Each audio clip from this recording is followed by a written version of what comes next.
Hello everyone, Mark Steffen here, and before we get started, I wanted to mention that I will be working on a multitude of Iron Man cosplay projects that include electronics, 3D printing, and other aspects of cosplay functionality.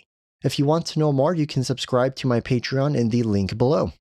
For today's video, I'll be going over my recent project that I thought would be beneficial to those of you thinking about sharing your own 3D printing projects. This project is an LED light mount for LED strips that will brighten things up during your longer prints.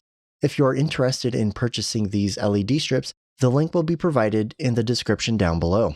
We'll use Autodesk Fusion 360 as our starting point to model the mount for the LED strips.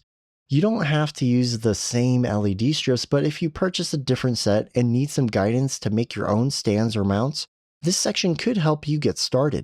We need to know some measurements as we model our custom stands.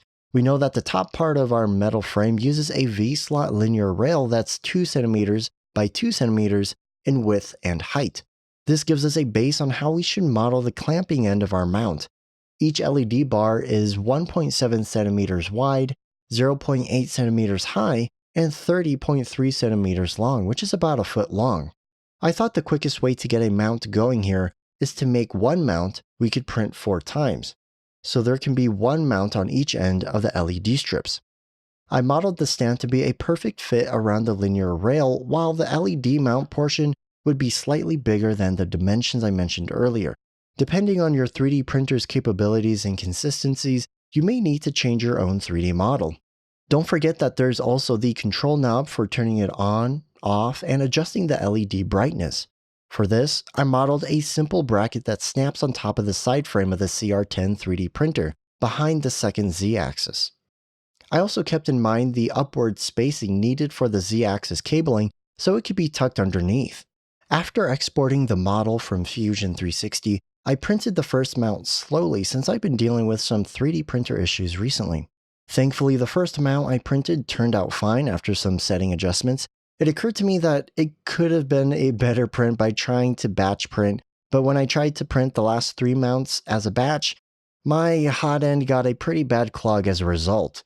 Once I did get decent prints for the last 3 mounts and the side control mount, you can see there were still extrusion issues, but I could always reprint the mounts at a later time for better quality. Now that all the mounts for my project are printed, we can get this quickly set up by attaching the new stands at the top of the CR10 printer and plug it in. Now we have light to inspect our prints during the night or lighting for long time-lapse videos. With a simple design, we can easily create this helpful stand, though there may be some trial and error involved. If you want to learn more about this project in greater detail, you can do so by subscribing to my Patreon for as little as $1 per month to gain access to my various project blogs, 3D models, and more. Thank you all for watching this quick project rundown, and I'll see you all on the next video.